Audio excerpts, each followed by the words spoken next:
juga kita akan renungkan surat Kolose pasal 1 ayat 13 sampai 29.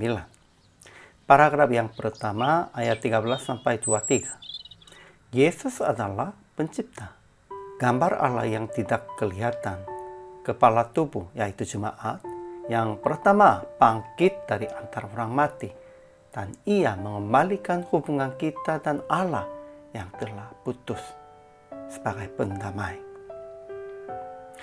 Paragraf yang kedua ayat 24-29.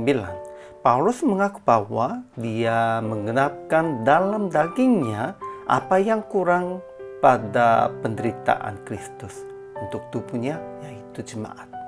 Dan dia berkata tentang rahasia yang tersembunyi dari abad ke abad dan dari turunan ke turunan. Inilah Yesus Kristus.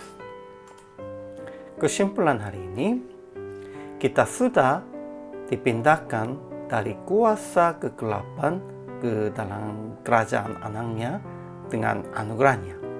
Paulus memanggil anak Allah dengan kata-kata gambar Allah yang tidak kelihatan, lebih utama dari segala yang diciptakan, kepala tubuh yaitu jemaat, dan yang sulung yang pertama bangkit dari antara orang mati.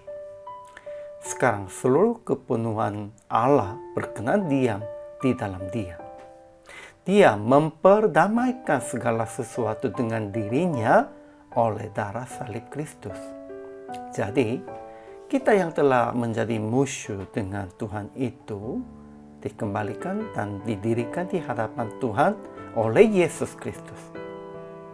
Jadi Paulus juga mengaku bahwa dia menggenapkan dalam dagingnya apa yang kurang pada penderitaan Kristus untuk tubuhnya, yaitu jemaat. Dan dia berkata tentang rahasia yang tersembunyi dari abad ke abad dan dari turunan ke turunan. Inilah Yesus Kristus. Dan dia berkata bahwa itulah yang kuusahakan dan kupergumulkan untuk memberitakan Yesus. Ajaran tentang Allah.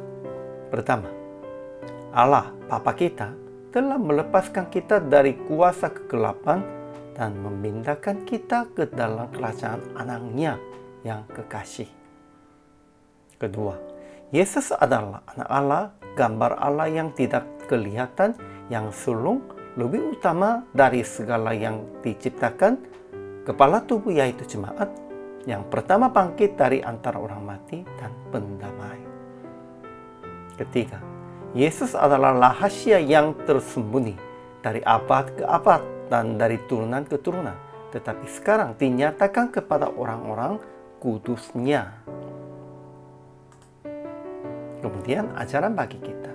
Pertama, kita yang telah menjadi musuh sebab berbuat dosa itu memiliki penebusan kita, yaitu pengampunan dosa di dalam Yesus.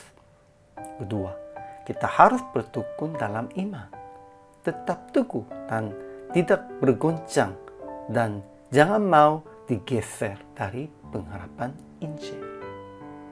Ketiga, Paulus bersukacita akan menderita karena jemaat dan menggenapkan dalam dagingnya apa yang kurang pada penderitaan Kristus untuk tubuhnya, yaitu jemaat. Keempat, Paulus beritakan dan mengajari dalam segala hikmat tentang Yesus Kristus untuk memimpin tiap-tiap orang kepada kesempurnaan dalam Kristus. Sehingga aplikasinya, kita harus menjadi teman dengan semua orang yang telah memusuhi itu di dalam Yesus dengan kasih-Nya.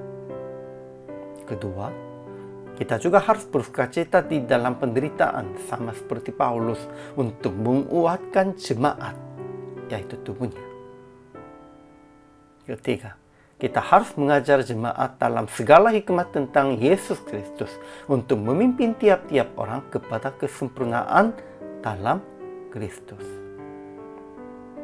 Jadi, PR praktik hari ini, kita harus menjadi pendamai di antara jemaat-jemaat dan di antara jemaat dan Tuhan. Harus bertanggung jawab sebagai pendamai sepertinya Yesus Kristus. Kemudian hari ini juga memberitakan firman dalam segala hikmat tentang Kristus.